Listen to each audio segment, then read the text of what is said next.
Hello అండి. మన అనుకోని ప్రయాణంలో ఫస్ట్ మొదటి క్లూ అయితే ఇదేనమాట. సో చాలామంది ఇప్పటికే కనిపెట్టేసి ఉంటారు. గెస్ చేసి ఉన్న వాళ్ళైతే కమెంట్ ద్వారా నాకు మెసేజ్ చేయండి. అండ్ ఫైనల్గా అయితే గుడి దగ్గర దర్శనం చేసుకోలేకపోయాను. ఎందుకనంటే ఆల్రెడీ మనం చికెన్ బిర్యానీ తిన్నాం కదా, సో అందువల్ల అనమాట. సో అన్నట్టు మీకు చెప్పలేదు కదండి, మా బ్యాచ్తో పాటు దిగామన్నమాట. సో ఫైనల్గా మన ఇంటి దగ్గర అయితే గ్యాస్ అయిపోయింది. సిలిండర్ లేదు కాబట్టి సో రైస్ కుక్కర్లోనే పిల్లలందరికీ మాకు కూడా మ్యాగీ చేసేసుకొని తినేసి అయితే మేము ఒక ఆటో బుక్ చేసేసుకొని బయలుదేరేస్తున్నాము. సో ఎక్కడికి వెళ్తున్నాను, ఏంటి, ఏ పని మీద వచ్చాను అన్నది నేను ఫర్దర్ వీడియోస్ ద్వారా మీకు ఆటోమేటిక్గా తెలుస్తుంది.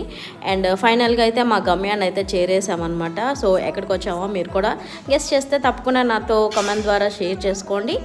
వీడియో నచ్చితే లైక్ చేయండి. మరిన్ని వీడియోస్ కోసం నా ఛానల్ని సబ్స్క్రైబ్ చేయండి. సో చాలా బాగుంటుంది వీడియోస్. And keep watching.